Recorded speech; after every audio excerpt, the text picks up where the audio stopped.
என்னது பல கோடி ரூபாய் மதிப்புள்ள மரகதலிங்கத்தை காணோமா? அட ஆமாங்க, நம்ம அரியலூர் மாவட்டம் ஜெயங்கொண்டம் பக்கத்துல உள்ள இளையூருங்கிற கிராமத்துல பல நூற்றாண்டுகளா அமைஞ்சிருக்கிறது தான் ஸ்ரீ காசி விஸ்வநாதர் ஆலயம். இந்த பழமையான கோவில் சொத்துன்னு சொல்லப்படுற பச்சை நிறத்துல இருக்கும் ஒரு அபூர்வமான ரத்தினக்கல் தான் இந்த மரகத சிவலிங்கம். இந்த அறநிலைத்துறை கட்டுப்பாட்டுல இருக்கிற இந்த சிவன் கோவிலோட நிலைமை இப்போ பராமரிக்க முடியாத நிலையில பாழடைஞ்சு கிடக்கு. இளையூர் கிராமத்தை சேர்ந்த கலிய பெருமாள்ங்கிறவர் தான் இந்த கோவிலை பராமரித்து வராரு. பிரதோஷம் முடிஞ்சு மறுநாள் காலையில கலிய பெருமாள் தூங்கிய போது தலையணைக்கு அடியில் இருந்த சாவியை மர்ம நபர்கள் எடுத்து கருவறையில் உள்ள மரகதலிங்கத்தை திருடி இருக்காங்க. ஏற்கனவே கடந்த 2013ஆம் ஆண்டு மர்ம நபர்கள் இந்த மரகதலிங்கத்தை திருடியதாகவும் அப்போ போகும் வழியிலே விபத்துல ஒருவர் இறந்து போனதனால மற்றொருவர் 7 நாட்கள் கழித்து அந்த மரகதலிங்கத்தை கோவில் வளாகத்திலேயே போட்டு சென்றதாகவும் சொல்றாங்க.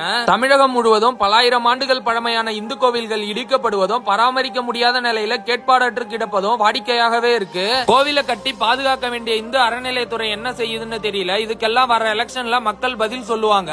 இத பத்தி நீங்க என்ன நினைக்கிறீங்கன்னு மறக்காம கமெண்ட் பாக்ஸ்ல கமெண்ட் பண்ணுங்க. வீடியோ பிடிச்சிருந்தா ஃபாலோ பண்ணிக்கோங்க. Okay, bye guys.